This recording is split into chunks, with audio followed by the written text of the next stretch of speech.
welcome to the show. This is Tea with Lady T Talk Show. We're having a very special edition today. We are broadcasting from Mall of the South, and this is the Heritage Day special. Yeah. I've got with me a very interesting character. Very lovely, very friendly, always smiling, and I believe she's a 2K.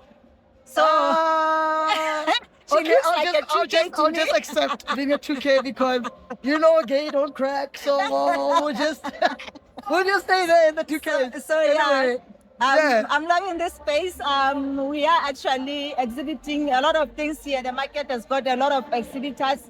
The arts and crafts are my passion. And so now we've got Cardiac with us. Welcome. Thank you so much, Lady T, for giving me a cameo appearance in your show. It's such an honor to be amongst business people. You know, I'm learning a lot as a 2K. We'll keep it at that. I'm learning a lot. And it's actually such a positive space to be around, and I'm honored to be here. Thank you so much for having me.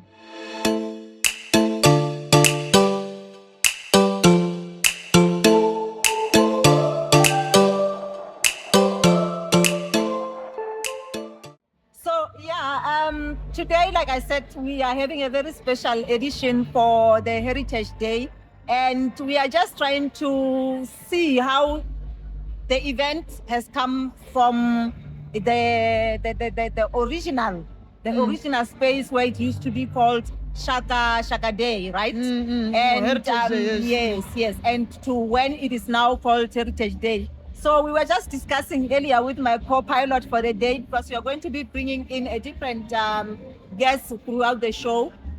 So we were talking, just the two of us, to say, but where is this actually coming from? And how did we get to where now we have to go have our braai with the traditional wear? And then the event is actually originating from the death of Shaka Zulu. Like, what's happening? What's happening? And how is it that it's called Braai Day now all of a sudden? But the way I understood the situation is that after Shaka Zulu's death, right, they said it's Shaka Day to commemorate how Shaka Zulu brought the Zulu nation together. But now going forward, because this is a rainbow nation, the government decided, okay, let us not just celebrate the Zulus, because we have 11 official languages in South Africa. Let's celebrate everybody within this Heritage Day, and then make it a holiday for South Africans by South Africans. Yeah, so then that's when post the democracy government, then the name was changed from the Shaka Day, Shaka Zulu Day, into the Heritage Day. So, but the question still remains, though, that why braai? Why braai? Like, why rapper Rabishwe? Like, it doesn't make sense. I think it's you know what, it always happens with holidays. It's the same thing that happens with Christmas. If you understand the history of Christmas, the history of Christmas is actually the birth of Jesus Christ. But the Christmas that we know now, our kids are sitting on top of an old man who's white, who has a... So I think it's just a commercial way of making holidays. Commercial. Yeah, it's to commercialize. Yeah, you're right. I guess you're right. Yeah, but all in all, it's been a very interesting day. I mean, like at least people have got an opportunity to come showcase their work, especially especially those like us who are doing creative work. I saw a whole lot of things, like people who are doing art, like drawings. Some are taking pictures, like photographers. Some are cooking. So it's really a lot that is going on. So is there anything else that maybe you want to bring to our attention? No, I'm just excited about meeting the guests. Yes, definitely. So yes, we will be bringing in a few guests that we're going to interview on the show. So stay tuned. Yes, ladies and gentlemen, we're still out here in Mall of the South. My name is Cardiac uMhlanga. I am in a new podcast, Tea with Lady T. But right now, I'm taking over the seat. It's Tea with Cardiac. Yeah. But I'm not alone today. In fact, I've got a special somebody. He goes by the name of PK. He's been telling me off here that he's doing a lot of things. He's a voiceover artist. He's an artist, a finger painter, an engineer by profession. You just have too many caps. What's going on? Hey, they call it schizophrenia. They call it. But yeah. in this heritage context, let's call it dimpo. This gifts. Dimpo. Yeah. Oh, it's just gifts. Yeah. That's beautiful. So umosotho. Ke mo paid. Yes.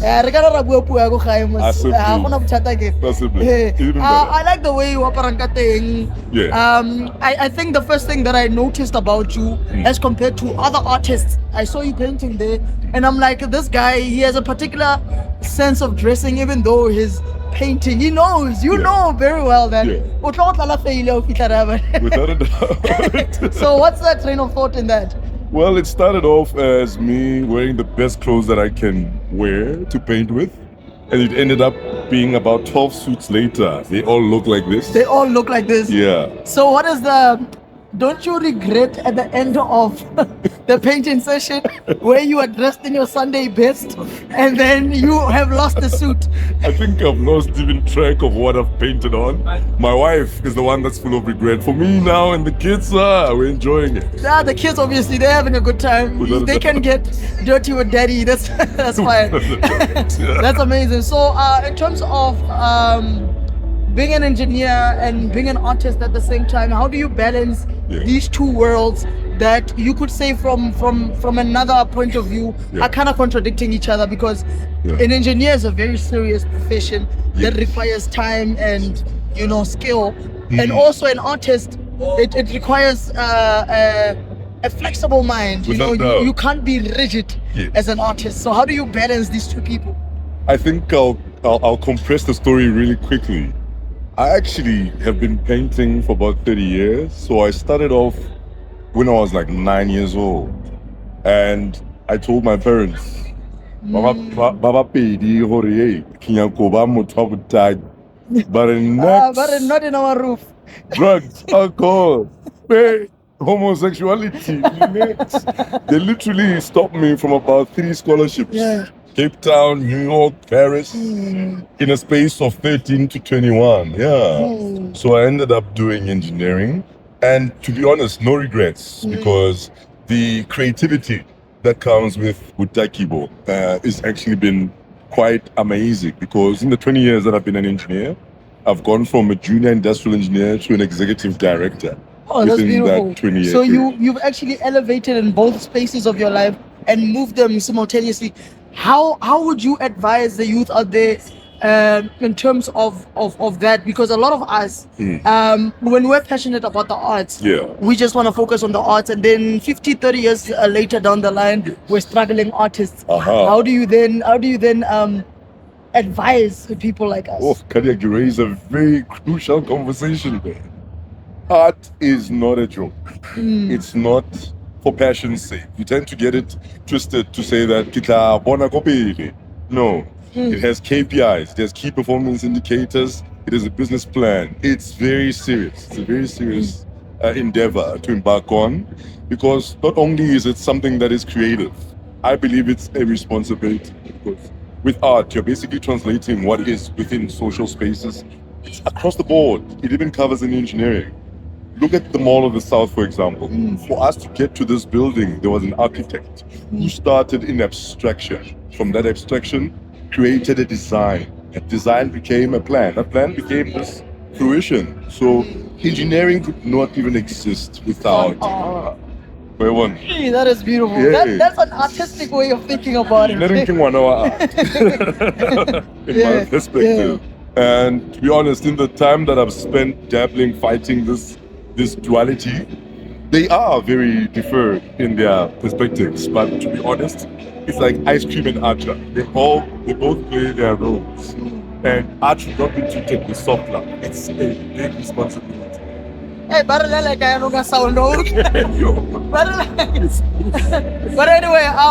it's been such a pleasure having you.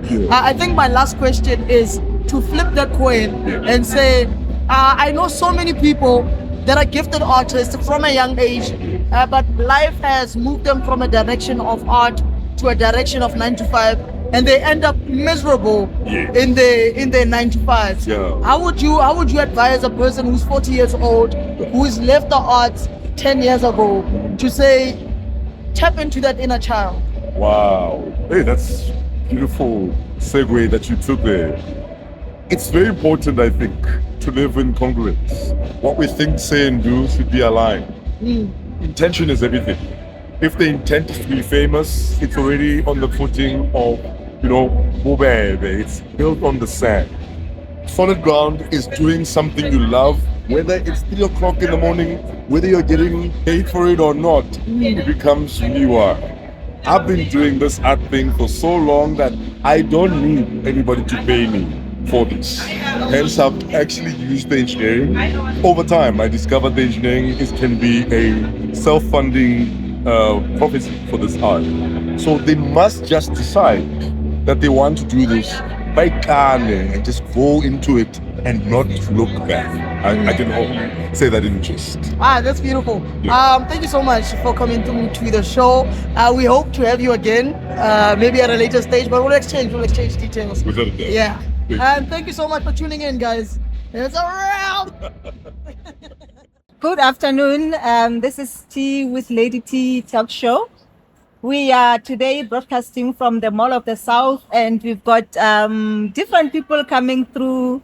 It's a very interesting show today. I've got a guest with me who is very passionate about the work that she does. She is a fashion designer, and she owns the company Natoir, and her name is Natasha. Natasha, welcome to the show. Hi, Lady T. Thank you so much for How having are you? me. I'm good, thanks, and yourself. I'm all right, thank you. So, because this is a special show, it's kind of different from the shows that we normally do. Yes. But on this show, we just want to showcase the work that you guys do, the crafters that are here, the business people that are here. How are you finding the market today?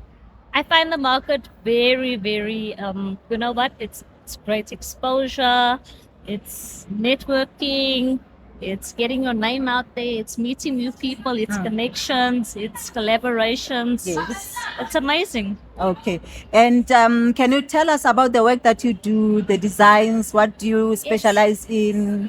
Okay, so I am the owner and founder of Natoir La Mode Boutique, where we specialize in bespoke evening wear, matric farewell dresses, wedding dresses, bridesmaids dresses, ready-to-wear outfits. We'll make anything from, you know what, from the beginning concept all the way to the end. Oh, okay. And do you work from home, or do you have a shop based Yes, I somewhere? have a home studio based in Bracken Downs, Alberton. Oh, okay. And then how do you market your products? Do you normally just attend the exhibitions? No. So you can follow us on Instagram at Natoir. So I'll spell it for you. It's Natoir. And you can follow us on on Facebook as well at Natoir. The website is www.natoir.co.za. And directly you can contact me to make your bookings on 072 751 0439. Okay. So your clothing items, are they just for women, or you cater for No. So we everyone? cater for males and females. We've got unisex items as well. Okay. But mostly it is It's for the women. females, but we Okay. do cater for the men as well. So if you come with your design and you want a custom-made suit, or you have a specific shirt in mind, we design that for you. Okay. So I just want to ask, for the purpose of the market Yes. itself, today's market especially, do you think that markets are actually the best platform for you to sell your products? Yes, I do, because people actually get to meet you as the designer. They get to have, interactions with you. You get to know more about your clients. You get to see who they are. Okay. Facial interactions is very important, Okay. especially Okay. with designing. Yes, because certain outfits, you link it to certain personalities, and it just makes everything so much easier, and it creates happy clients as well. Okay. Thank you so much, Natasha, for Thank coming you, Lady through. T. We hope that business booms Amen. from Thank you. today going Yes. forward. Thank you Thank so you much. so much, Lady T. Okay, thank you. Yeah, man, you're still tuned in with Tea on Tea with Lady T. My name is Korea Atlera. I am with a special guest. He goes by the name of Hassan. How are you, sir? I'm good, and how you think that evening? I'm great. I want to dabble a bit into your business. Tell me about your business. What do you guys do? Yeah, my business is called Mild and Wild. We sell achar condiment sauces and pickles. Business was established in 2019 in June. So we're running this business for 6 years now. For 6 years. Yes. And how was the journey and why Acha? So the journey's been tough. There's lots of people selling acha. So it's a tough market. It's definitely a tough market. But I guess we got good product, good quality, affordable prices. People go out to buy your product. So who specifically is your client, your clientele? Do you get walk-ins from people that are regular that just want to buy acha, or do you sell to businesses maybe that sell food or? So we have a few butchers and delis that keep our products Okay. in Johannesburg area. A lot of our business comes from word of mouth. So we don't have a shop outlet. We run the business from home at the moment. We've got a kitchen that we're busy moving into as well. But a lot of it is word of mouth. And I saw that you have various types of acha. I've never seen so many colors of acha. So I think traditionally, when people think of acha, they think of mango or garlic. Yes, that's the acha that we know. Yes. That when you introduce people to like a veggie acha or lemon especially, people think lemon, the bitter, sour. Yes. And then when they taste it, they're like absolutely amazed. So how do you get people to get that, to take that first bite? So I think a lot of convincing goes in explaining the flavors, the Oh. process that goes through it. So I would, for example, say to you, you know what, try the lemon. It's really refreshing. And then I'd obviously be like, And lemon. then I go on and I say, you know what?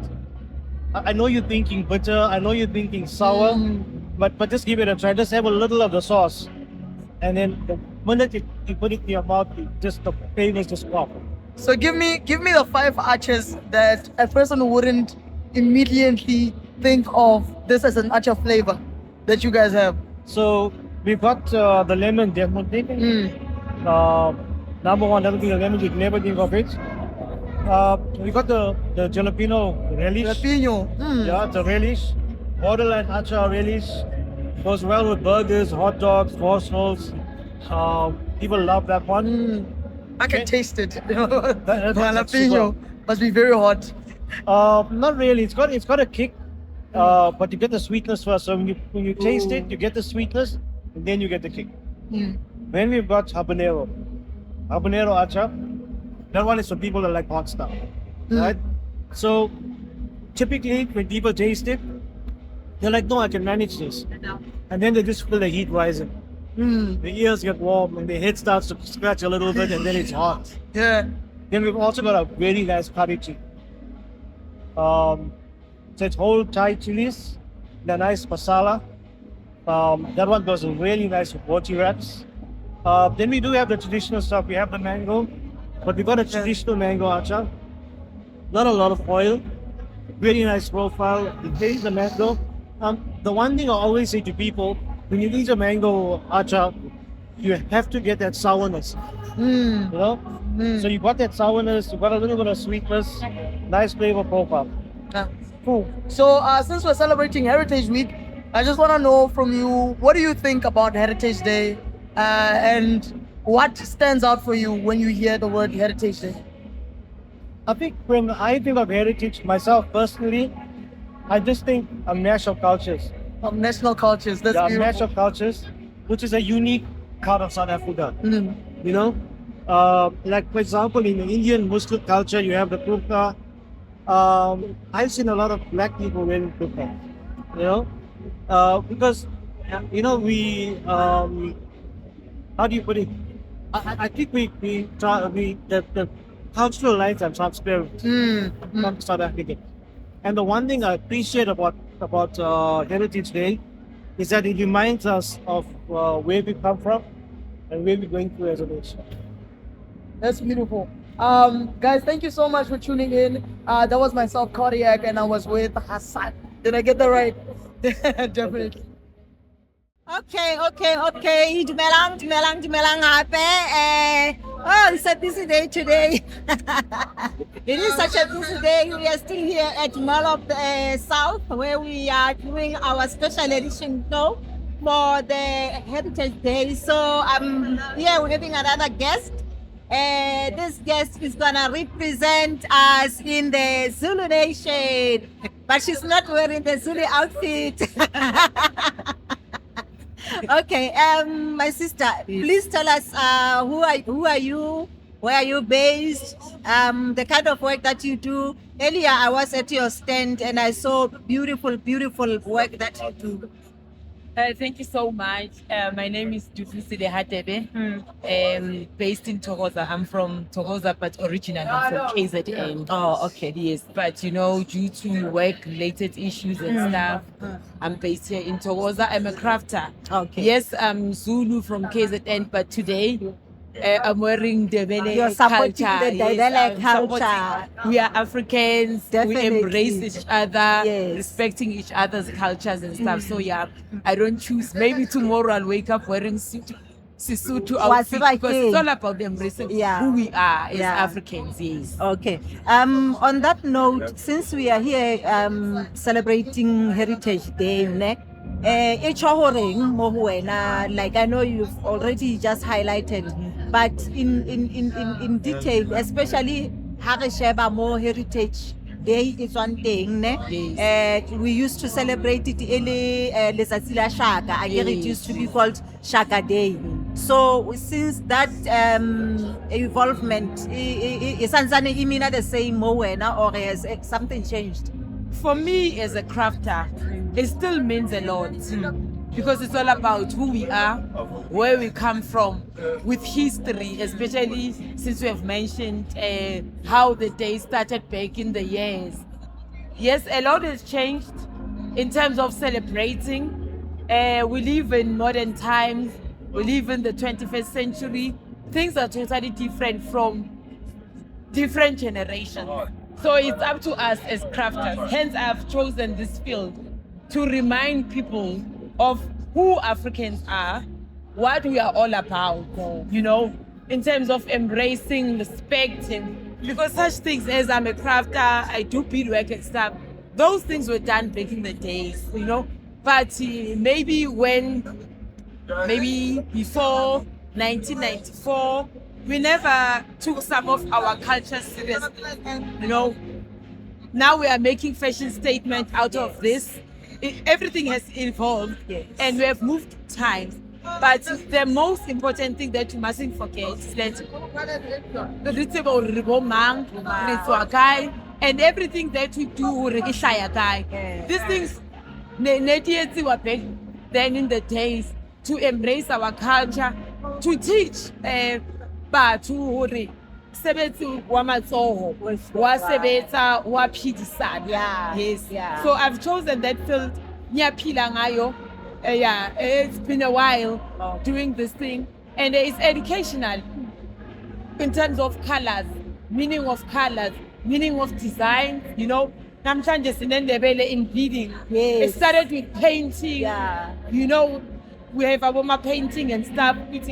Yonke into iyachinja from painting to beading. Some is from beading to painting. Ngoba siyayithatha manje sesiyenza even ukuthi ibe fashion in terms of dress code, but we always remind people as crafters ukuthi the meaning of everything that we wear ukuthi shukuthini.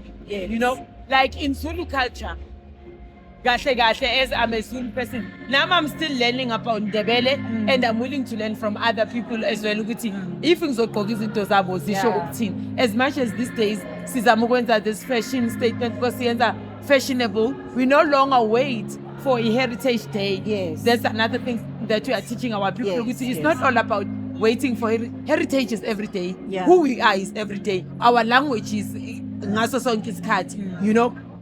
because we are diverse. Now we are on podcast, YouTube, the mix of language so that other people can understand who we are.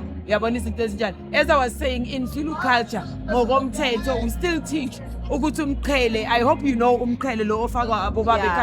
These days we see kids, women wearing those things. Kanti ngokomthetho zigqokwa amadoda significance ethile kubantu besilisa. They understand.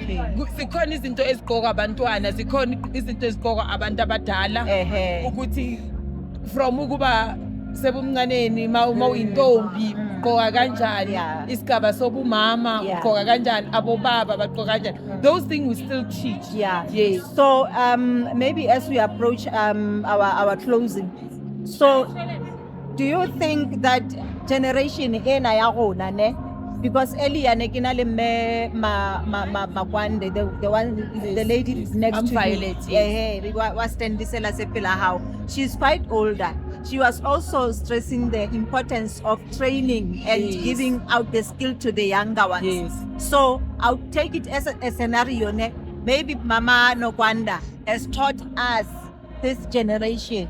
Do you think us as this generation, we are doing our bit in terms of now developing the younger ones? Yeah, we try by all means. Because in our programs, now in my business, I have skills development. All right. Because we don't want this thing to die. die, You know, yes. we see it continuous from generation to generation. And you'll be surprised that mina leskidi lesi is self-taught. Yeah. Remember when with our curriculum back in the days in our school, we used to have handwork. We used Yes, to do handwork. definitely. So And we those used to things- have markets yes, like this. Yes, Mm. those things they come from that. Me nanje crafting ifunde lapho. But it depends ukuthi the interest na. Yeah. We try by all means. Yeah. Ukuthi sibafundise abantwana bethu ukuthi I saw we should my curriculum waseyikolweni. I-craft work can come back. Yeah. Ibuyiswe njengakuqala because it is not everyone who's academic. Yes, Yeah, definitely, understand. Singaphila ngomsebenzi wezandla zethu. Nje it's history. Nje yonke lento lena you understand that this skill. Yeah, So it's yeah. very important ukuthi transfer skill to the next generation. Yes, there are those who have an interest, but lately abantwana bethu, we need to be honest, some are career driven. Yeah. But the more we educate, the more they understand it. open Not their everyone is minds. academic. Yeah. Not everyone will get there in the university or whatever. Must embrace this thing yokuthi Yeah. izandla zethu ziyasebenza because Okay. it's 10 years in business. It's doable. Ne? Yeah, it's doable. Okay, Sister Judy, thank you so much for coming through. Re leboha haholo, le ikutlwe se mo hae, skills ya phedisa. Le nna ke dutse mona ke le Lady T, ke a phela ka matsoho ana a ka a sebetsa a nkesetsa bophelo. So that's how we wrap the segment today. Thank you so much, my sister. Thank you so much Enjoy for the having me. day. Thank you. Yeah, ladies and gentlemen, my name is Cardiac and uMhlanga. You're still here on Tea with Lady T. I'm a special presenter today, and I have with me a very special guest, an honored member of this society here. He's one of the people that actually put together this market that we're currently at, and he goes by the name of King. Hi, Keith. How are you?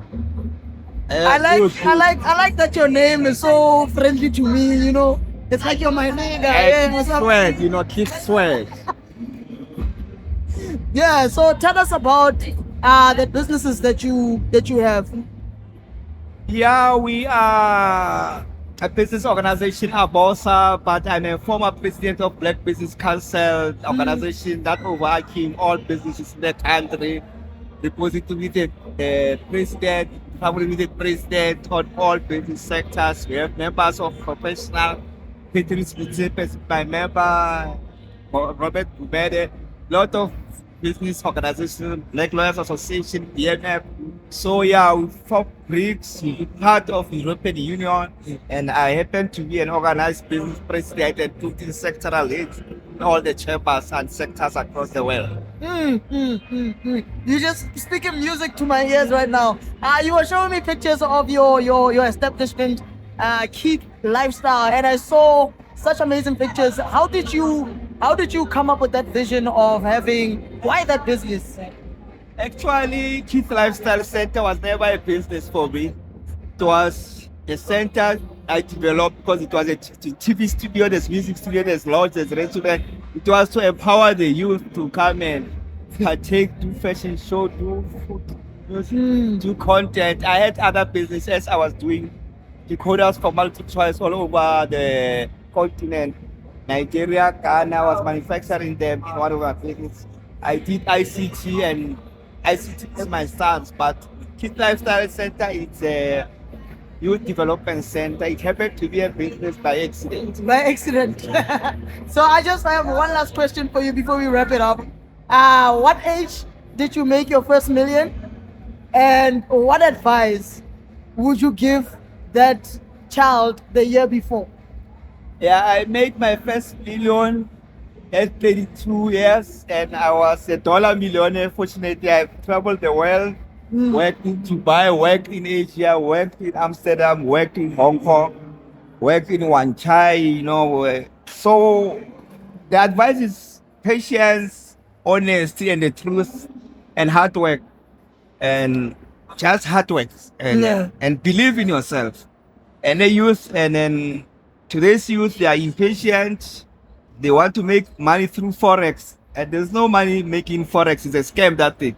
Work, do potatoes if you do potatoes, do construction if you do construction, do content, commercialize to content. There's so many applications around the world where you can commercialize your content, your e-governments, your e-commerce application that can take you around the world. I mean, there's so many products that we put here as SMMEs under my organization. And the start of this platform is to place products before the high-end market and the middle market that can be able to be exposed. This market like this one that just put here that will make you a millionaire. But one step at a time. Partnerships are important. Marketing, finance. We finance SMMEs. We work on their business plan. We do business plan. We do monitoring. We do capacity building. It's the gap that we, the old and the youth, that's what make us not to be accessible to them. They are not accessible to us. We are not accessible to them. There's unlike the Jews and the Indians where their kids grow in their business. My kids don't want to be in my business. They're not interested. They are somewhere. And therefore, at my age, I must still manage my businesses. Fortunately, I've got Kita Mutani, who's my cousin from Blackstop, and other family members who are running my things. I'm all to be running business. Mine is just to help the youth. But you still look like you're full of life. You still have 100 years. No, I'm here to help people like you, but I only help those who listen. Because experience is the best teacher. We were able to make money during apartheid. When it was tough, we were able to make millions during new government. I don't know what's the problem with today's youth. Thank you. Those are wise words. Thank you so much for coming to our podcast. Thank you for hosting us. It's a pleasure. Lovely. Yes, once more we are here at Mall of the South. We are continuing with the festivities of the day, celebrating the Heritage Day, and we've got yet another guest with us, Mama Nokwanda. Mama Nokwanda. Mama Nokwanda is a creative. She's been in the industry for a very long time, about 35 years. Molweni Mama Nokwanda. Ewe. Uyaphila mama? Ngiyaphila. Nami ngiyaphila. Enkosi. So Mama Nokwanda is going to share with us her journey through the work that she does, the industry of creatives and designing. I believe, Mama, you also have a school. Yes. And you're teaching people to design. Oh, okay. All right. So what do you specialize in? We specialize in school uniform. Okay. Workwear. And informal clothing. Oh, okay. Yes. Okay. And at your stall, I saw beautiful outfits. Mostly cultural stuff. Clothing. Yes. More especially Xhosa. Yes. Xhosa. And Ndebele. Yes. Oh, okay. Yes, I saw very beautiful outfits there by your stand. It's a pity with the setup here. If we had a doll or something that we can dress and put over there. Oh. But for the benefit of people maybe who want to order your stuff or see your work, now that they cannot see it on this podcast, where can they reach you? Where can they check your work? Okay, at Facebook, Ubomi Ngumzamo Sewing Craft. Ubomi Ngumzamo. That means life is a trial. Oh, wow. Yes. Oh, okay. No, we thank you very much, Mama. Is there anything else maybe that you do that we might not know of? Maybe that's not even displayed on your stall? We do beadwork, Oh, okay. and we specialize Ndebele, Zulu, and Xhosa. Oh, okay. Yes. We're also training beadwork, but we are not accredited for beadwork. Oh, We're okay. only accredited for clothing processing. For clothing. Yes, we have good qualified facilitators, Okay. qualified assessors, and moderator. Oh, that's Yes, lovely. but we also have accredited training Okay. workshops Okay. for sewing Oh, for okay. unemployed youth and women. Okay. Yes. So now that you said you've been in the industry for 35 years, Yes. ne? Yes. What inspired the journey, and how did you find the journey throughout the years, like for the past 35 It years? was not an easy journey because I started in 1994. I was 22 years by then. Yes, I started as an NPO Okay. that called Vukuzenzele. Okay. Vukuzenzele project in Vosloorus. Oh, okay. Then in 1993, started to train. Okay. Yes, that NPO started to train people, unemployed youth from Vosloorus, and I formed some women groups called Vosloorus Sewing and Craft Association. Oh, wow. Yes. In 1995, I joined the craft, the Gauteng craft body. Yes, that was formed by the craft potters in Gauteng. Okay. 1995. Then in 1997, I was accredited by MEPFITA. I opened my own center in Boksburg. Okay. Yes. Until I was transferred to KZSita in 2010 Okay. until 2012. Okay. Then now I'm accredited by FPMC. Oh, okay. Oh, wow. It's been a very good journey through the years. ne? But I'm also operating on the other side as an NPO. That Vukuzenzele that I started It's still running. is still running. Oh, okay. Yes. All Not right. special for people who can't pay for this accredited Oh, training I because it's see. very expensive. I see. Yes. So, if it is expensive, then how do you get your material? Like, are you funded by a department, or how do you work around? It's very difficult. It's very difficult. I used to be funded, but recently it's very difficult. So most of the time, I only fund my training myself, and maybe those who are working maybe for Charge a little charge. so that you can cover the Yes, expenses. yes. Okay, all And- right. So now with this market, do you think, because apparently this is the first market that Mall of the South is hosting of this kind, do you think that more of these markets can actually bring back like the livelihoods that you're hoping for? I think so. I think so. I think it will be very useful. Yes. Okay. So far, because it was our first day today and tomorrow is continuing, Yes. how is your experience for today? Today, yes, I've got some contacts, Okay. but not sales. I was gonna ask Yes, anything. yes, no sales. No sales but yet. contacts, and that is we're used to that, and we hope that tomorrow things will change. Things will change. Yes. So because I'm gonna delve more on the fact that you've been in the industry for this long. Yes. This kind of markets, apart from the contacts, have you actually made sales that are like satisfactory to say, from that market I made this much and I was happy? Yes, from From Springs more. Oh, okay. Yes, the market that is organized by Ekuruleni Department of Arts, Culture, the creative industry. Okay. Yes, in Springs, it's a very good market. It's a very good market, more special on my side because that side, Tsakana, Springs, David Hall,